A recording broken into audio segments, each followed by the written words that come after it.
Hello, families. Welcome to the Senior Playing Night 2020. I'm here with Mary Little Finnegan, and I'm Greg Little. Going to be your host for tonight. I'm going to go over some topics about planning college and post-secondary planning. So congratulations for making it to senior year, families and students alike. It's a big accomplishment. Senior year is a big year. A lot of changes occur. A lot of planning to be done, and a lot of accomplishments that will happen along the way. Like I said, it's a big year. There's going to be many different moving parts throughout the whole year. So we're kind of here to talk about those different things you need to know. So topics include post-high school options, college trends, college bound getting started, factors in admissions process and procedures, the application process, upcoming financial aid night, and managing stress working together. These are all like very important topics when it comes to planning for your future for post-secondary. Now, post-secondary isn't all about just college. There are different avenues that you can approach for post-secondary, including employment, military, gap year, 2-year college, vocational, technical school, 4-year college. If you feel like college might not be for you, then that's perfectly fine. There are these other options that we would like to discuss with you as a student moving forward, whether it be straight to employment or into like military or like. If you are preparing for employment, here are some tips. You definitely want to complete the Strength Explorer and Career Interest Profiler on Naviance. Naviance is a website that we'll go further into later into this program. But for right now, it is a tool that students use to kind of get to know themselves career-wise or college-wise, where they kind of want to explore. Once they complete the interest profiler, they can get a better sense of what they kind of want to look into when it comes to employment. You can also further explore those options through websites like Monster, CT.gov, CT Jobs, and the BLS.gov website. Those are very good to reference if you're looking for that kind of career path. You definitely want to develop a resume. That goes for all avenues of life, whether it would be college or employment. A resume is a detailed document describing your accomplishments both professionally and personally. You want to gather letters of recommendation. If you're going straight into the workforce, it's important to kind of get to know the teachers or other support staff in the school that can help you shine the best light on yourself. People that know you, that can vouch for you and know how special you are and what you can give to hiring companies. There's also job shadowing. A lot of our seniors for Senior Project have been looking down that avenue of shadowing jobs, kind of getting to know like different occupations and the way they handle themselves on the job front. Again, there's also job searches, like we just said, those websites through Monster and BLS.gov. But you can also go to job fairs. You can network with other adults. Teachers have a wealth of information along with past employers. Today's market, it's really good to network with people. It's essential to getting jobs in today's market.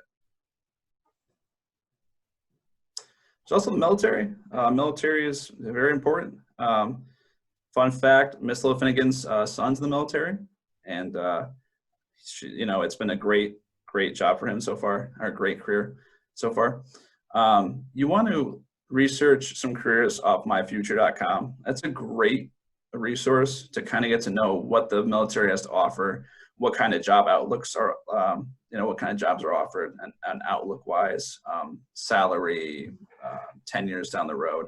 They go into very good detail about what is like the jobs that are very present today within the military and afterwards. Along with that, you want to take the ASVAB. The ASVAB is a test that's given every year. Every student that takes it, they get results that kind of describe how they are, like personality-wise. So it's not necessarily a military test. So if you sign up for it on October 22nd, you're not obligated to join the military or do anything military-wise. It's really good to get to know like how you are as a person. It details like what your interests are, what your strengths are, based on the Holland personality test. So if like you're better with like practical skills such as like tools, if you're better with like investigative skills, it kind of details all of that into one test. So if you aren't really sure what you want to do with your life, like we highly recommend taking the ASVAB, because that'll detail a lot of what you're really interested in without maybe you realizing. Once you get your scores back, there's a database where you can look into different job outlooks based on your personality. And that all gets covered in a follow-up later date in the school year. I think it's in November. They have a person come down and represent the ASVAB, and they kind of go over all the tools and all of the paths you can go down. Again, that is October 22nd. We will be advertising it soon, probably at the start of October.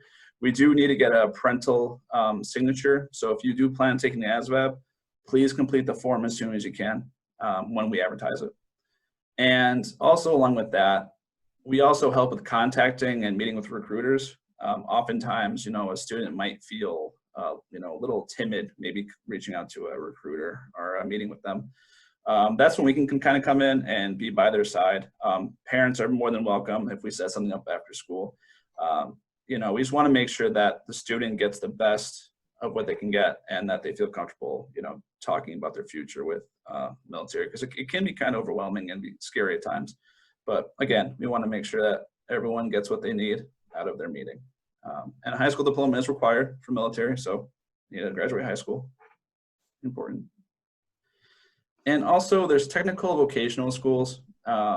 These are your like trade schools. If you want to go for if you want to go for carpentry, or if you want to go for plumbing, these schools are very valuable. Today's market, there seems to be like a lack of technical or vocational jobs.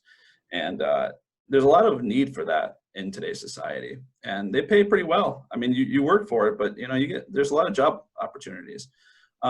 If you go to the school, you can learn how to obviously become certified. A lot of times you need to be in an apprenticeship, and they'll help guide you to where you need to go to get the basic foundation skills down to take them onto the job front.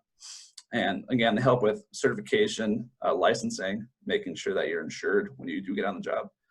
And if you're interested in any of that, there's plenty of opportunities out there. A lot of companies are willing to pay for a lot of training, a lot of your schooling. So if you are interested in vocational school, please talk to either Ms. Finnegan or I, and we can, or whoever your counselor is, and we can kind of put you on that path. And then finally, there's gap year. Gap year is essentially a year that you take off when you're not really applying for school, but we really encourage to have a plan. So if you don't really plan on going straight to the workforce, if you don't plan on going to college, you're still kind of figuring out what you want to do in your life. A gap year can be good. What you could do is you can apply to college and defer your enrollment for a year. So maybe, you look at the price, and, you're not really where you want to be financially. And you figure maybe if I have one more year to kind of just, kind of get everything set in stone, the gap year could be a good idea.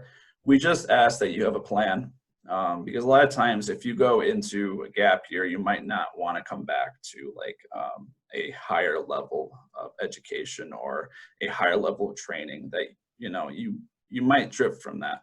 So that's what we kind of ask to have a plan. And that could include having an internship, whether it be paid or unpaid internship, volunteer work, studying abroad, traveling. There's also like the Peace Corps, all those kind of opportunities that would be great.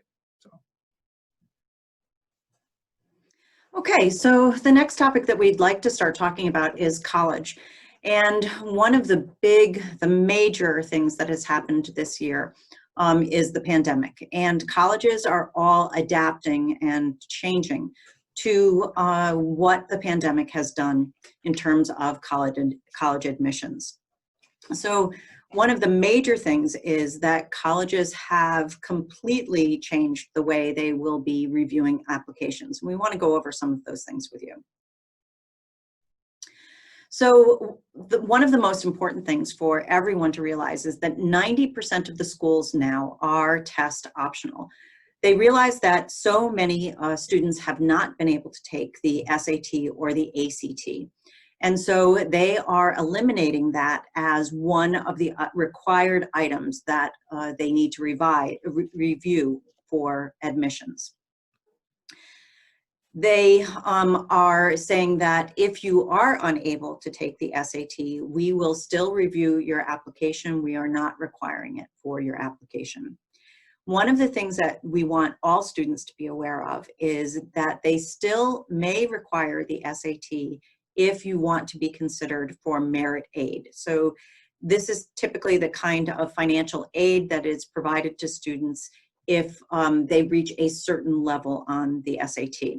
We're very fortunate because we are able to offer all of our seniors the SAT on October 14th, and we're encouraging all of them to take it here at the school. So another thing that with the changes and students not being able to take the SAT or the ACT, other portions of the applications will become far more important, and that is specifically teacher recommendations and essays. So we have been encouraging students to pay special attention to these particular areas of their application, to not just kind of gloss over the essay, that they really should take their time to be able to reveal who they are, why the college should be interested in admitting this student, why they want them on this campus. Many, many schools have had to make changes to student transcripts because of distance learning last spring. Hale-Ray was in a very fortunate situation that we did not have to change student transcripts. Some schools actually went to pass-fail for the second semester of last year, whereas we provided grades for all of our students. But also colleges understand that with distance learning and that huge change that took place, that transcripts may be different, that there may be changes to a student's transcript. So they'll be looking for specific patterns. If a student was doing well in their freshman, sophomore, and the first part of their junior year, but then took a little dip in the spring of 2020, that's going to be taken into consideration with the pandemic and all of the changes that happened. They are going to also pay attention to what happened when the student returned to school. Did their grades improve when they returned in their in the first semester of their senior year? So those are the sorts of trends or patterns that schools will be looking at for transcripts. They also want to make sure that students are enrolled in rigorous courses, that they are trying to challenge themselves and they're not taking their senior year off. And then finally, one of the other changes that may or may not, and this is something that's individual to a specific school.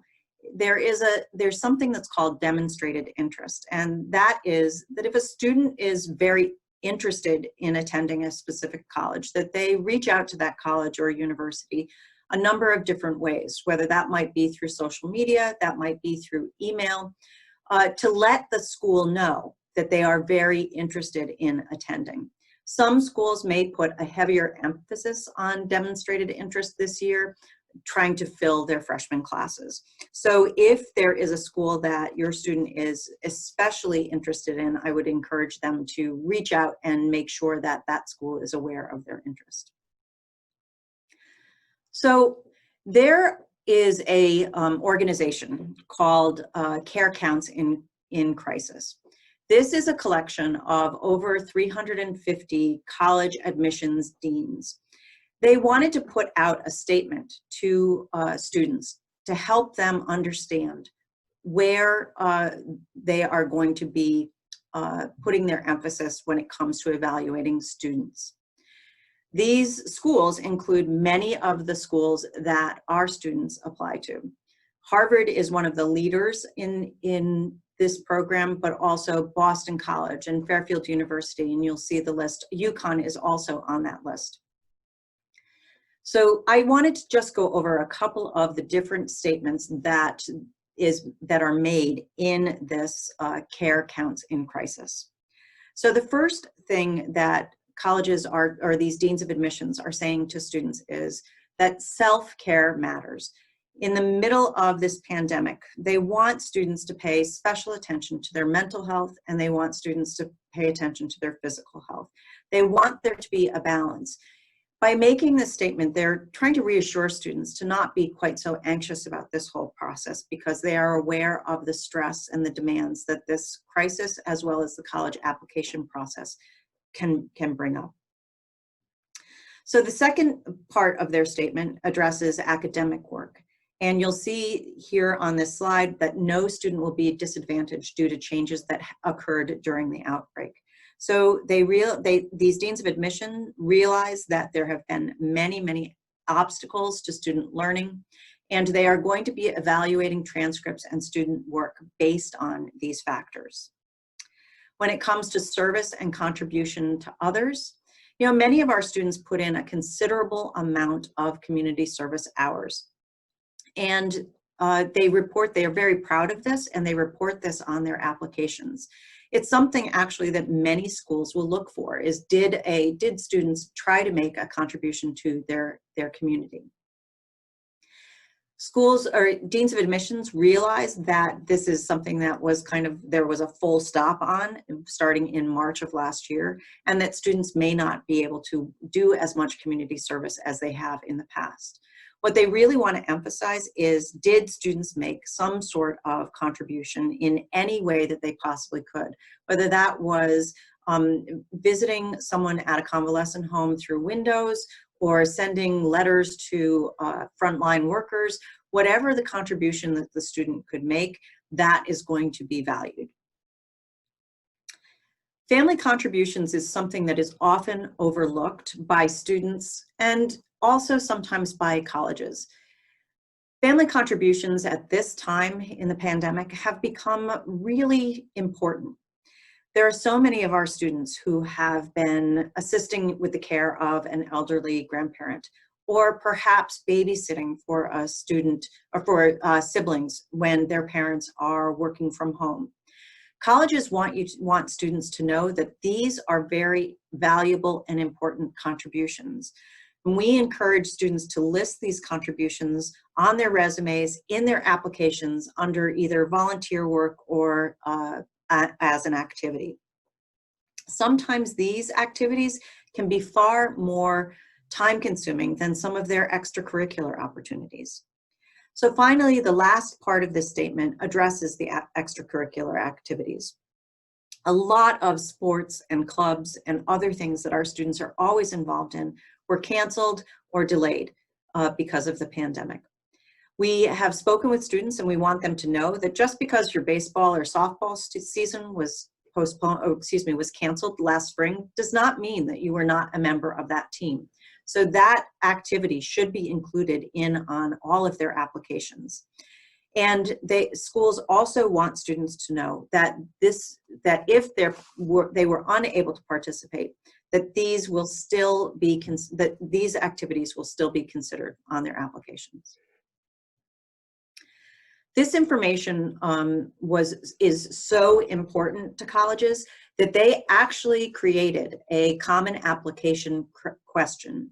So the common application, will show you a little bit more about this further on in our presentation, but it's one application that students are able to complete once and then send out to their over 800 schools that are members of the common application. The Common App added this particular question, realizing that there was a huge impact on student learning and student lives with the pandemic. So if a student feels that what has happened during the pandemic has impacted them, they are encouraged to complete this question. They have 250 words where they can kind of explain what has happened to them to impact either their education or any of those issues that you see listed on the question. Another thing that we want to make you aware of is the fact that as counselors, when we complete our portion of our school report, that we are asked to report on any changes that the disruption to learning caused.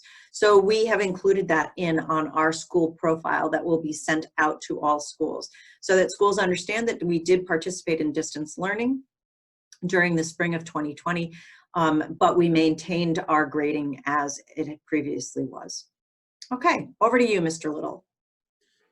Okay, so which is best for me? We have community college and four-year college university. So for community colleges, those are usually more short-term. They're about 2 years. They provide an associate's degree, or they're more for certificate programs. So like a lot of, you might see like dental hygienist for like a certification, or other kind of manufacturing programs. They might not be a 2-year degree, but they might have a specific like outline at that community college. With community colleges, you're typically looking at placement tests.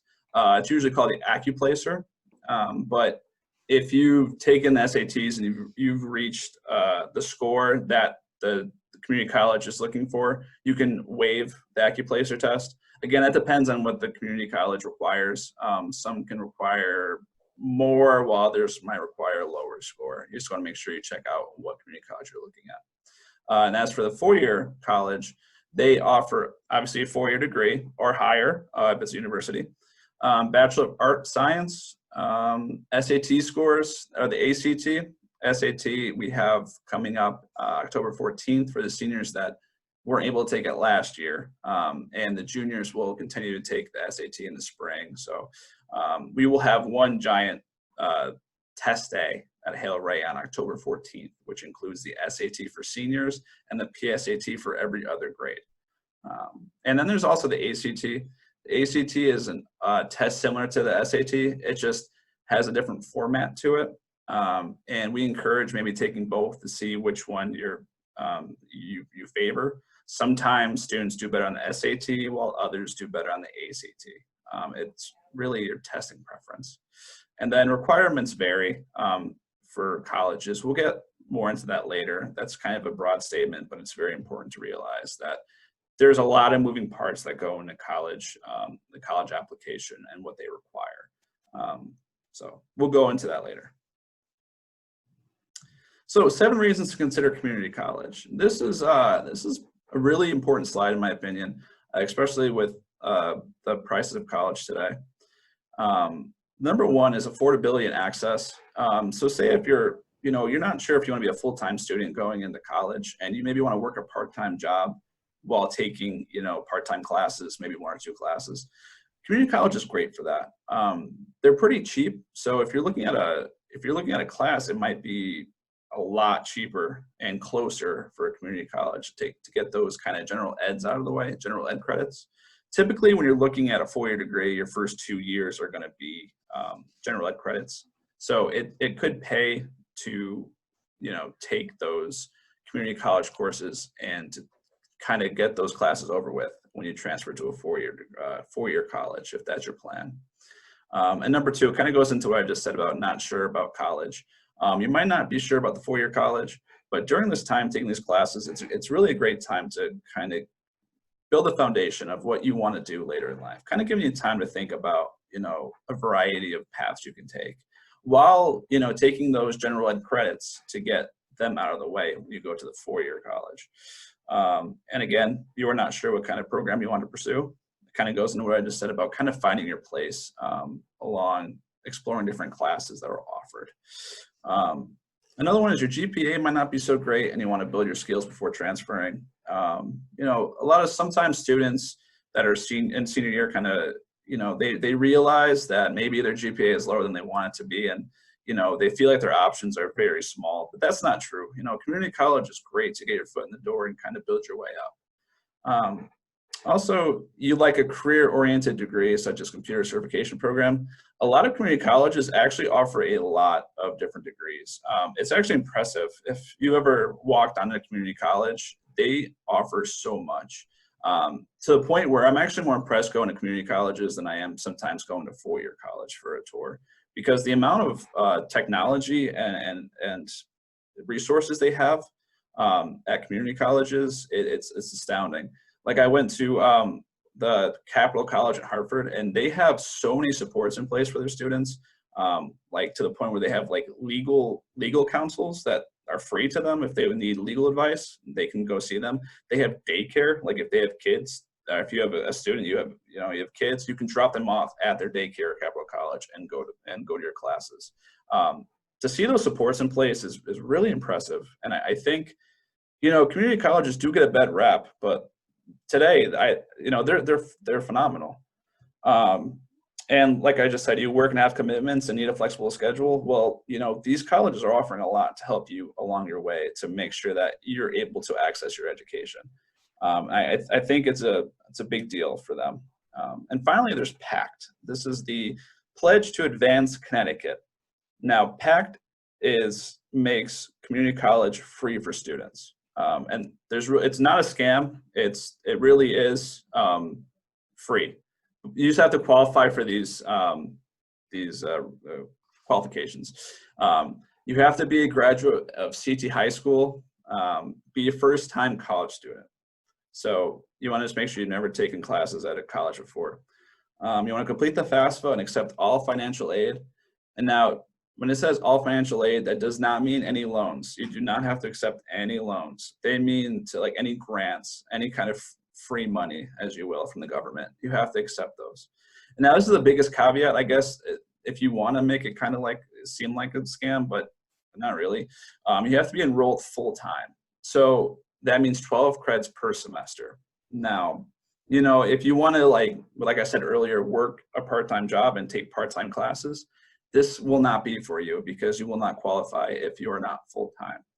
So that is something you definitely want to consider if you want to go full-time work-wise and maybe take part-time classes. You're going to have be a full-time student to be eligible for the PACT agreement. So that's something to consider. You also have to participate in a degree or credit-bearing certification program that falls under the PACT. These can be usually general, like academic courses, like math, like there's also psychology is one of them. When they say participate in like degree that might not be qualified, it could be like cosmetology or like manufacturing. Those typically are not covered by the PACT, so you definitely want to check in with community college to see what falls under the PACT.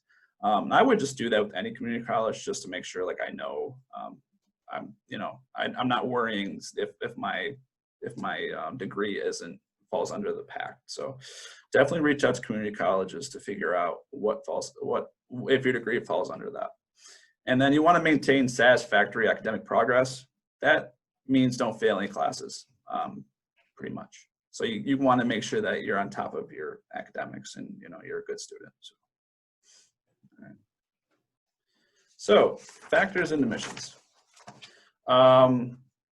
You have your high school transcript, which details all classes that you've taken in the past. It shows you, it identifies you as a student, along with your class rank and GPA.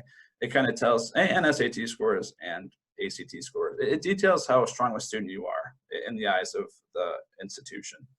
The essay, that is a requirement that you're going to have to write when you're looking at college applications.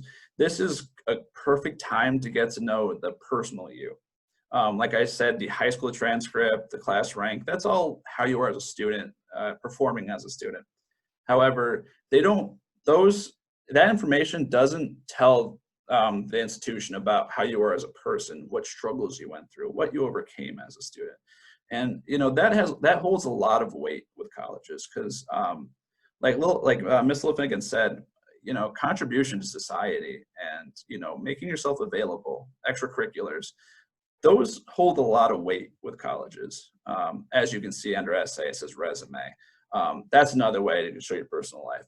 But those are very important because what they're looking for are students to represent their school. And if students can represent their school in the most positive light, they're going to want you as a student because they know that you have your values in place and that you will make the school, their institution, shine. Letters of recommendation, another thing that's needed. You definitely want to start talking to your teachers about that. They're going to be writing you're going to need 2 letters of recommendation from teachers and 1 letter of recommendation from your counselor. So for all students that are applying to 4-year colleges, Ms. Finnegan and I will be writing a letter of recommendation based on if you're on our caseload or not. And you will need that when you are applying. Also, could be an interview. It's not common, but if you're looking at more like Ivy League schools or more challenging schools to get into, They might have an interview process. You might want to prepare for that. We can help you in any way we can. But again, those are for more selective schools that you might come across. Your choice of major program, that's also important. If you go undecided, that's not an issue. However, if you're applying to a very selective program, say if you go for like engineering at a very selective school, you're going to want to choose that as your major going in, because sometimes it'll make you look a lot better and you won't get weeded out. That's the last thing you want to have happen to you. You want to demonstrate interest in the school. So if like, even starting now, if you go on their Facebook or you start following them on social media, any way you can kind of demonstrate interest, that makes you look like a great candidate to them. Also, we have college visits. This year it's going to be a little different. We're really trying to figure out what we're going to do with that.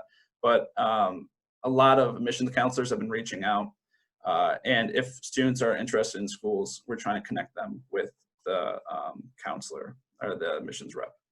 And any skills or talents that you have that make you stand out as a student, that's also very impressive or important to schools, because again, it shows that you stick out from the common person, and that you're special and that you represent the school in a positive light. And some deadlines that are very important to know. These are this is a very important page. Early decision, that's binding. And there's early. Well, let me go back a little bit. There's different deadlines. There's early decision, early action, rolling admissions, regular admissions, and there's also like a priority admissions. Early decision binding is a decision that when you apply, you sign a contract saying that if you get accepted to the school, you have to go to this school. That means you can't look at other schools that might accepted you, or you can't look at the financial aid packages. Early action, however, is an early application, usually around November 1st, December 15th time, around November, December, that you can apply and determine if you get accepted, you still have a chance to say, back out from it. It just gives you time to apply early and find out early. So I would say if you're the type that doesn't like to wait around and you want to get everything in and find out as soon as possible, early action is your go-to. That way you find out if you get accepted or not earlier than the regular deadline. Rolling admissions is first come, first serve. So there's not necessarily a deadline, like a hard deadline right away. It's the more applications they receive, the more they accept, and then that means they get the more, fuller they get. So it would be best if you apply first come, first serve. Think about it that way. And then regular admissions, you apply by the regular date, you find out by the regular date. And that's, usually January, February time, and you learn about April time, March, April. That's kind of the time frame you're looking at. As a department, we heavily advise not going early decision because it is binding. You won't have a chance to make it change your mind later down the road. So say if you apply to all these schools and one school offers you this amazing financial aid package, but you've already accepted the school that your early decision to, it hurts you because you can't see that, you can't even accept that school that was giving you that money. So we heavily recommend do not apply early decision unless you have everything in order. Like you want to go to that school, you have all your finances in order, you've been intent on going there, family agrees, everyone's on the same page, then yeah, early decision might be a great idea, But for most students, we would heavily encourage going the early action route if you want to apply early. And again, that's usually November 1st, December deadline. It depends on the school though. So you want to make sure when their deadlines occur. It could be different. There's some schools out there that, have November 1st deadline, but there might be some in the South that might have an October deadline. So I don't mean to freak everyone out right now, but if you just want to make sure what the deadlines are. That's what I'm trying to say. There's also a priority deadline. You might see priority and kind of that means that specific, what am I trying to think of? The specific major is due by that deadline. So say if you're going for engineering, you have to apply by that program by that date, that priority deadline. Same with maybe nursing. Nursing, a lot of times is early action, but some schools might put them as priority deadline. And you just want to make sure that you research what the priority deadline means. Anything else about that, Ms. Finnegan? No, I think that pretty much covers it. So what we're going to do now is really kind of get into the college application itself. So there are many piece parts of an application. When Mr. Little was talking about the factors in admission, you know, every school weights some of those factors just a little bit differently. So you'll see here on this slide that test scores and essays and the application form, the application fee. There are some schools, as Mr. Little was talking about, that have interviews. That also would include, if you're thinking about going on to music or performing arts, that there might be an audition as part of your college application. And as if you're going into the visual arts, there might be some sort of portfolio that's required. So in that light blue, those are all the student responsibilities. And each one of those things will be weighted just a little bit differently by the college that you're sending things out to. In the dark blue, you'll see the things that the school counselors are responsible for. So we're responsible for sending transcripts, letters of recommendation, as well as school reports. So the colleges and universities know who we are as a school at Nathan Hale-Ray High School. So the student is responsible for sending the essay. Sometimes with the essay, there's something that's called a supplement. The student is also responsible for sending a fee. And if they choose to, they can send their SAT scores or their ACT scores. Now, this is not something that is sent here from the high school. Students have to log on to the collegeboard.org and send their SAT scores from that particular website. Colleges may accept a verbal score from the school counselors, or if we put it into an email, but they typically will want official scores from the College Board or from ACT. So students are responsible for sending all of that information. I want to let you know that we have been into senior English classrooms where we have actually covered all of this information with students. We have talked to them about their application. We have walked them through some of the things that you're going to be seeing just a little bit further on with Naviance as well as with the common application. So they're aware of where all of these things are and the steps that they need to take in order to complete them.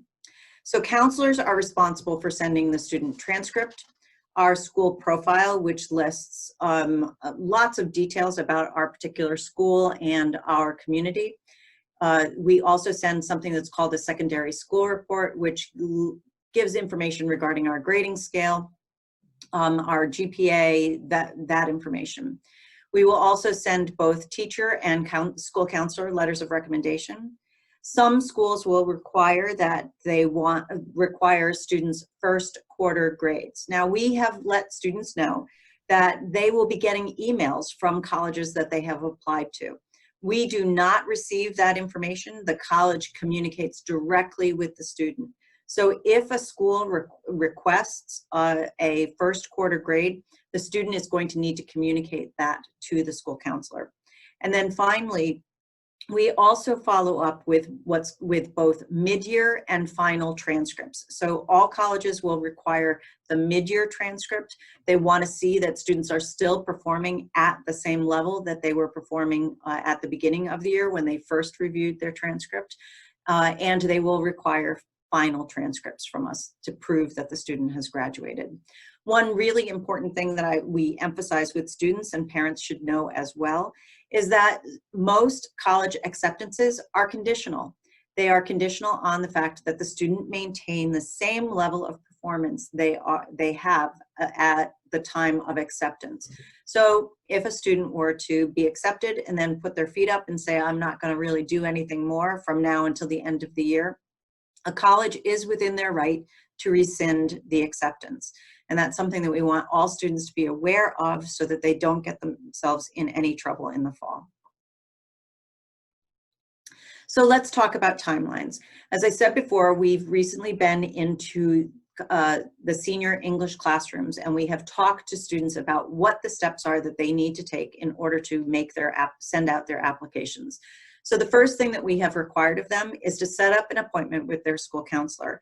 This is so important for students that have a very early action deadline. So if they have a November 1st deadline, we want to see them as soon as possible.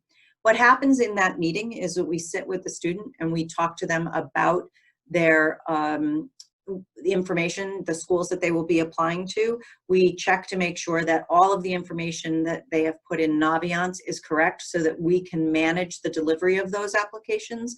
We will assist them with any sort of help that they might need through the Common Application. And at the same time, we talk to them about their letter of recommendation. We will have some conversations about what the student might want us to emphasize in that letter. We also, students will be taking the SAT here. If students have the opportunity to take the SAT or the ACT outside of the school, we encourage them to register for that.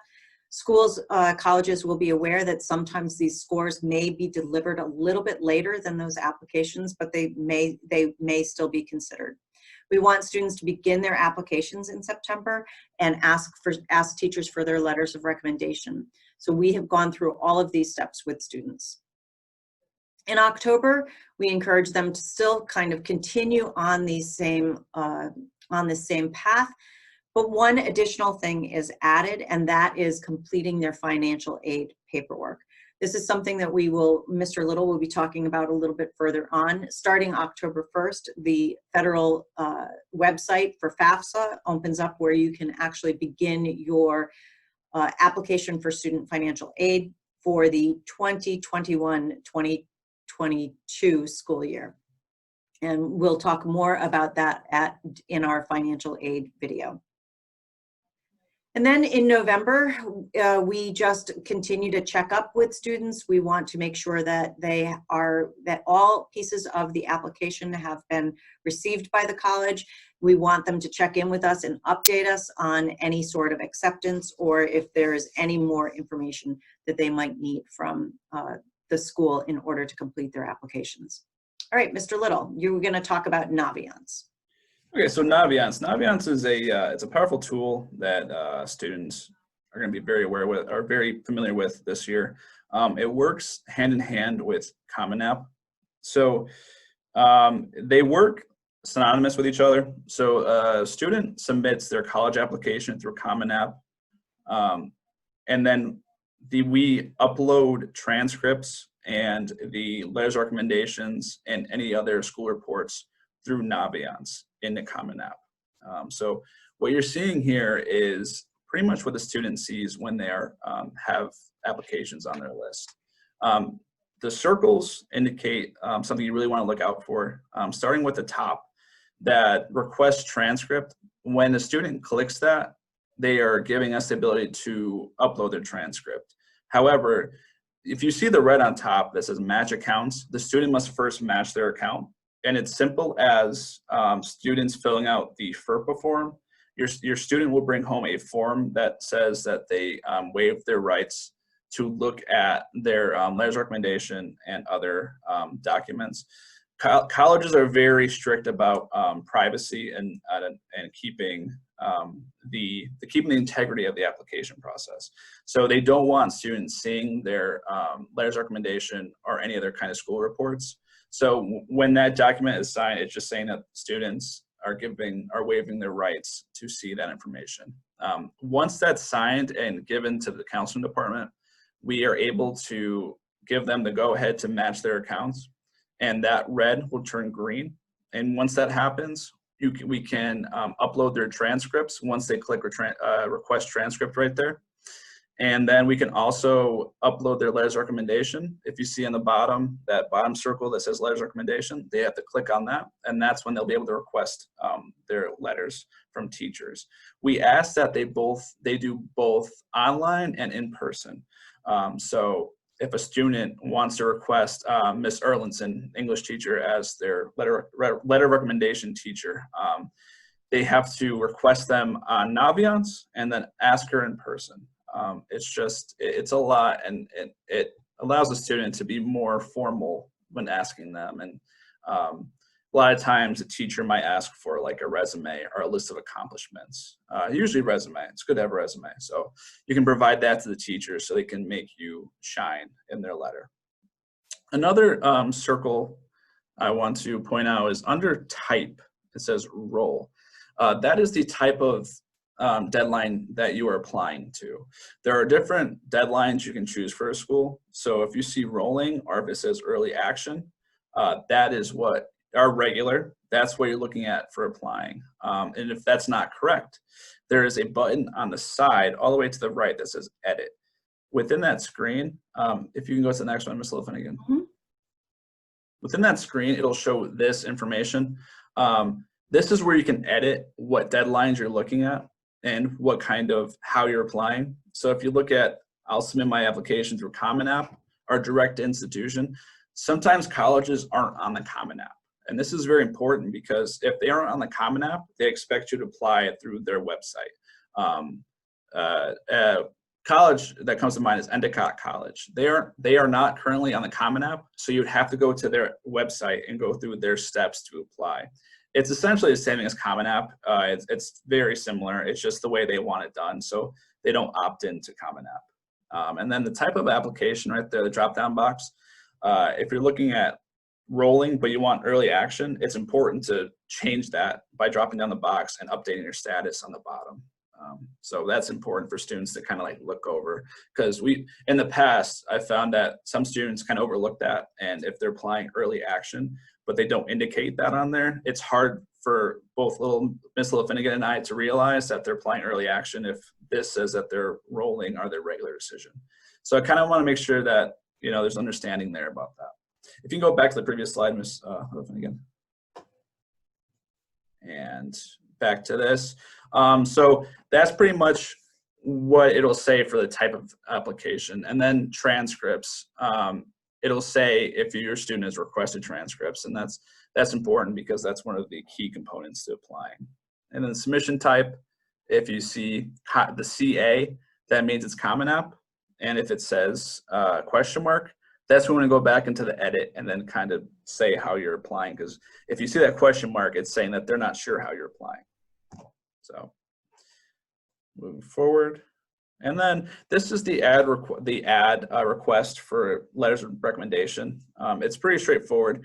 We do ask that you request 2 letters of recommendation along with our recommendation, because most schools require at least, well, a lot of schools will require at least 2 teacher recommendations along with 1 required counselor letter. That doesn't mean that you can't submit like you know, recommendation from like your coach or like maybe your priest if you're religious or any kind of outside stakeholders. But that has to go through Common App, not through Naviance. Naviance is for teachers only. So you want to make sure that you get those 2 letters of recommendation. Okay, so I'm going to talk a little bit about the Common Application. And the reason why we do spend a little bit of time on this is because it is very popular. About 800 schools across the United States use it. Most of the schools in Connecticut will use it. And we find that the majority of our students are applying using the Common Application. The beauty of the Common Application is that you fill in all of the information once, and you can send it to as many different schools that accept the Common Application as you would like. So Mr. Little was talking about schools receiving applications electronically. Very, very few schools will still accept paper applications. So whether it's the Common Application or using a electronic application on the specific college's website, typically those are the only ways that students will be filling out their applications at this time. So the Common App looks basically like this. And the other thing that I do want to let you know is that this is the same information that we shared with your students to walk them through each one of these steps, whether that was through Naviance or whether that is through the Common Application. The first thing that students need to make sure of is that they have added the colleges that they will be applying to through the college search. So you'll see that tab up at the top circled in red, college search, enter the college's name. And once you've done that, you're able to add that to your list. You'll see that that college will appear under the dashboard, and you'll find some basic information about every single school listed under the dashboard. So if you click on that button down below that says show more details, you'll receive more information about what is exactly required from this particular school, whether they require an essay, whether or not they require supplemental portions of the application or not. Okay, so then there is the common application portion of it's the actual application portion. And this is where students will put in their personal information. You'll see on the left-hand panel where it says Profile, Family, Education, that there are different sections of each of this part of the application. When a student has completed a particular segment of the Common App, it will have a green check mark next to that section. Students will not be allowed to submit the entire application unless every single bit of the application is completed. It's kind of like a safety net so that students do not submit an application that is incomplete. All right, under the My Colleges tab, you'll see that, again, all of the colleges that the student has selected is listed in the left-hand panel. This is where students will fill out information that is specific to the individual college. So where in the Common Application portion, it's very general information. Here under My Colleges, it is very specific to that individual college. So some of the things that students will be asked would be, what term are you applying for? It will ask you whether or not you're planning on living on campus or not. There may be some other information in there about the major that you're intending to apply for. So this is all information that is specific to the college. You'll see underneath questions where it says recommenders and FERPA. The Common App requires you to complete the FERPA on their website so that we can match the two accounts, the Naviance account as well as the Common Application account. So Mr. Little talked a little bit about this before, is that colleges do request that students waive their right to review letters of recommendation or any sorts of documentation that comes from the college. The reason why they ask you to do this is so that they can be assured that any letter of recommendation is candid and truthful.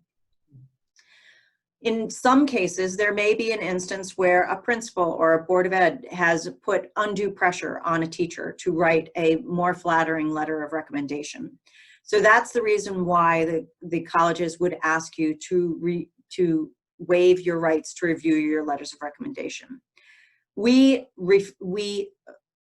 really want to emphasize to students, and we have done this in the classroom, that Mr. Little and I review every letter of recommendation, and we would never ever allow a letter to go out that shows the student in an unflattering way.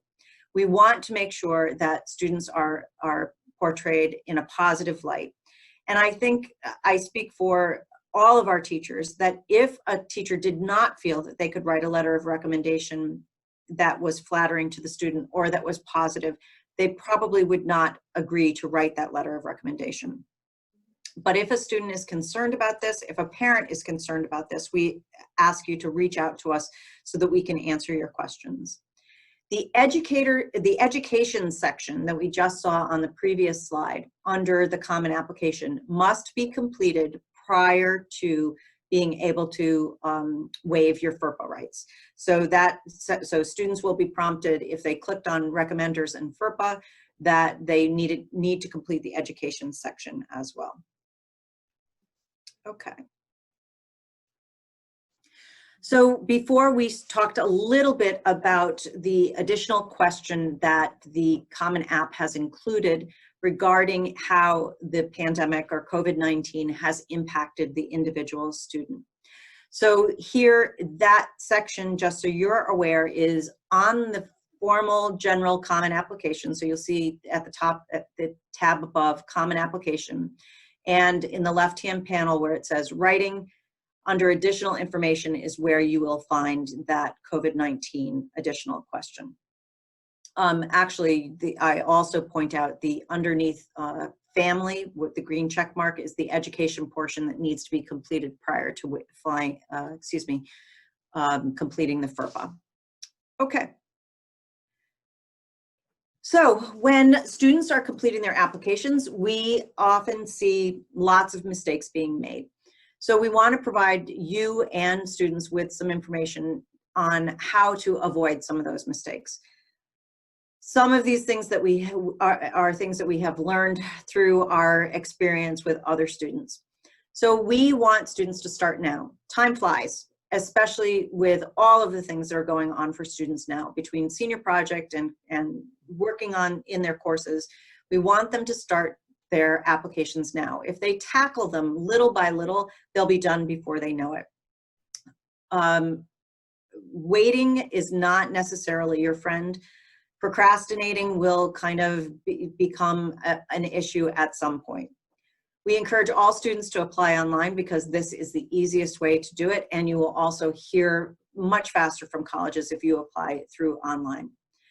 Read the directions carefully. I can't emphasize this enough. If a student, there have been times where we have seen students put information in that was not the requested information, so it was just wrong. Students also want to make sure that their application is their best work. Remember, this is the way that many of these college admissions counselors are meeting this student. So we want them to make sure it has been spell checked, that their grammar is correct, that there are no errors. We ask them to take a look at their email address and make sure that that is put in correctly, and their telephone number, make sure that is correct. So we want them to go over this application with a fine-tooth comb. We want them not to abbreviate or use vocabulary that is not their own vocabulary. College counselors are going to be able, they'll know that if it's a language that comes from a senior in high school or a language that you picked out of a thesaurus. And not using abbreviations is just a little bit more formal approach. And this is a formal document. We want students to be honest and not lie about or portray activities that they have participated in a different light.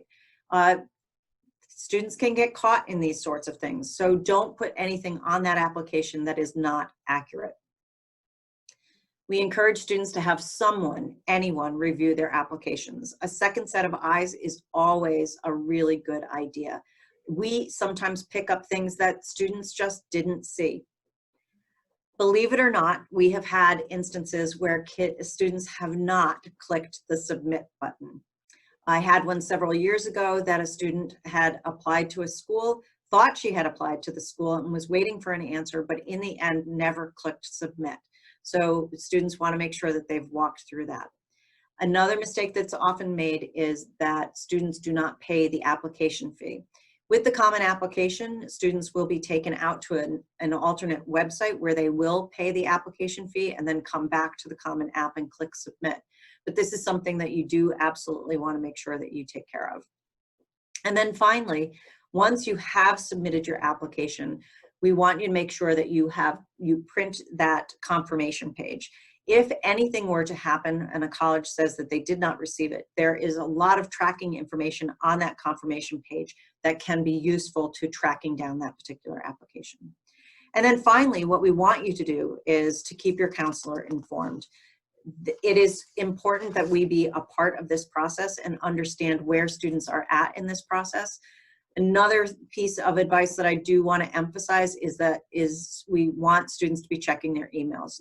Do not get into a situation where they think that it's just an email, another promotional email that has come from their school. It may be a request for more information. So that's, if you follow those basic tips, you should be able to get your applications completed and sent off with no problems. All right, Mr. Little, you wanted to talk a little bit about financial aid. All right, so financial aid in brief. We'll go over quick financial aid because we do have a financial aid night in early October. I think it's on the 8th, where we'll cover more of the information. It'll be the same format, virtual, because of COVID restrictions, but that information will be sent out. So the timeline for financial aid starts in October. Students will be required to fill out the FAFSA, or should fill out the FAFSA, which is the free application for federal student aid. And then there's CSS profile. The CSS profile is more institutional aid. So while FAFSA is more federal aid, the CSS profile is more institutional aid, which has its pros and cons. The CSS profile, it requires a lot of information, a lot of information about assets. It's more detailed and it's beefier when it comes to like disclosing more information to them. However, there's more money. There's a possibility of more money in that situation because of like the institution willing to give away money. It also allows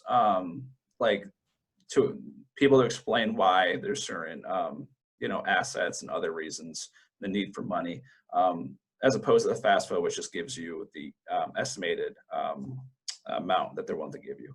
So there are pros and cons. It is a little more involved with setting up the CSS profile than the FAFSA. But Mr. Little, if I can just interject, the CSS profile is required by only specific schools. So for the most part, all schools will require FAFSA, but the CSS is required by only specific, and typically they're more selective schools. Right. Yep. Thank you, Ms. Liffinigan. Also, now until June, you want to look for scholarships. That's a great time to start looking for money. Scholarships are free money. It's a great way to pay for school for financial aid wise. There's also through March through May, we have local scholarships from the town, from local businesses. You definitely want to look out for those. Those will be definitely advertised and will help you out. You also want to check out each college for the deadlines and protocols. This is when you will need to know when financial aid is due. And along with that, your best resource is your college's financial aid office. Ms. Littlefinken and I might not have all the answers for finances, but their financial aid department, that's why they're there. That's their job on campus. So they're definitely your best resource. Along with the scholarships, their College Board is committed to giving away $5 million to students through their Opportunity Scholarship program. During our junior interviews last year, during the spring, I know we mentioned to a lot of students about opting into this. What it is, it's a scholarship that's given to students as they progress through their application to colleges. If you can go to the next slide, Ms. Liffinigan. So for every step that a student completes, they get entered in to win a reward. So build your college list. Usually might say like add 6 colleges to your list. And if you do that, you automatically get into a drawing to win $1,000. And then you practice for SAT, improve your scores. Those are all steps that get you entered into like winning like $1,000. Now, if you complete all of those steps, you get entered into win a $40,000 scholarship. And it's all tracked by College Board. So you're not really doing anything else outside of College Board, but you want to make sure that you opt into it. And if you haven't opted into it yet, you definitely want to reach out to your school counselor so we can show you how. It's very easy, and that's all you have to do. Again, another plug for Financial Aid Night. That'll be October 8th, and it'll be sent out the same way as this is, virtually, and get that information out to you. Okay, so this is a really stressful time for both parents and students. As I heard from a student today, it's death by 1,000 paper cuts. So there are some helpful do's and don'ts that we can provide to you. And these are the don'ts. So we want students to take this opportunity and to really step into the process of completing things for themselves and doing things for themselves if they haven't done it before. So we advise advise parents not to complete complete the application for students. And we don't want you to be writing their essay for them either. College admissions counselors are going to be able to tell whether or not an essay was written by a student or by a parent. They're going to be able to tell whether or not the essay was written by a student or by someone who was helping the student. And that may not necessarily represent the student in the best possible light. We also encourage you to not nag. Let us be the naggers. So, and we do it so well. So we use Naviance to be tracking student deadlines. If we haven't heard from a student in a period of time, we will follow up on them. We will track them down. We do not want your students to miss out on any opportunities. And so if we've had a meeting with them and they have committed that they're going to be applying on a particular date, we will follow up on them to make sure that they do that. And this can be a really, really frustrating process. And I know that it's hard to not get frustrated with your students, but it really is going to benefit both of you. So what are some of the things that you can do for your student? Well, you know, a lot of students are in a situation where they're just kind of in a little bit of a vapor lock. They're not really quite sure what colleges that they might want to apply to. And that's something that Mr. Little and I will help them with. But it's also, you know your students very well, and we would encourage you to help them brainstorm. Well, what are some of the things that you as a family might encourage them to do? We want you to ask them how you can help. Some students might want your help helping to manage some of those deadlines. But if they don't, it's a really good idea for you to step back just a little bit. We want you to be patient with them because this is all new. You know, stepping into this arena of college applications and making such big decisions about their future can be really daunting. So try to be patient with them. We want you to communicate with them as well as communicate with us. If you have a concern about your student, please reach out to us. Maybe you don't want to nag them, but you need some reassurance that the process is going forward and that your student is doing what they need to be doing. We can reassure you with that. And we encourage you to listen to them. They're going to need a shoulder to cry on. They're going to need somebody to vent to. So if you can listen to their concerns, and if you need to share some of those concerns with us, we are here to listen as well. All right, so we have stated to students that these are the things that they must do immediately. And actually, Mr. Little and I have already started getting lots of emails from students requesting that they requesting a meeting with us to start talking about this process. So the first thing that students all need to do is submit that FERPA release. So those releases were given to students in the classroom, and there is also a PDF that was loaded into the English classroom for all of your students that can be downloaded and returned to the school counseling office. So that's their first step. We want them to request those letters of recommendation from teachers. As Mr. Little has said, we want them to go and have a conversation with the teacher first. We want them to be able to, the teacher to be able to say, this is what I need from you in order to complete your letter of recommendation. And then they follow that up with the request through Naviance. Updating their resume is going to be really, really helpful. This is not just helpful for college applications where you have all of your information in just one place as you are completing that, but it's also useful when students will be applying for scholarships in the spring. Many of the scholarships will request that the student just attach a resume. So if the students can do this, and there is a really great easy format in Naviance, if a student can take a little bit of time and complete that format in Naviance, it's going to benefit them in the long run. If students want to take the SAT or the ACT a second time outside of the SAT school day, as Mr. Little mentioned on October 14th, we want them to consider that. Students should be completing their college essays. Some of the students will be doing this in the classroom. Mrs. Erlinson has some students, actually it's a lesson. Other students, it is not a lesson in their English classrooms. So we want students to be completing that. We also would encourage students to have their essays read by their English teacher, their school counselor, some trusted individual, so that they can assist with the editing of that essay. And then finally, like I said before, all students, whether they are planning on employment, they're planning on the military, or going to college, we want students to schedule a meeting with their school counselor. We do not want any student leaving the high school without a plan.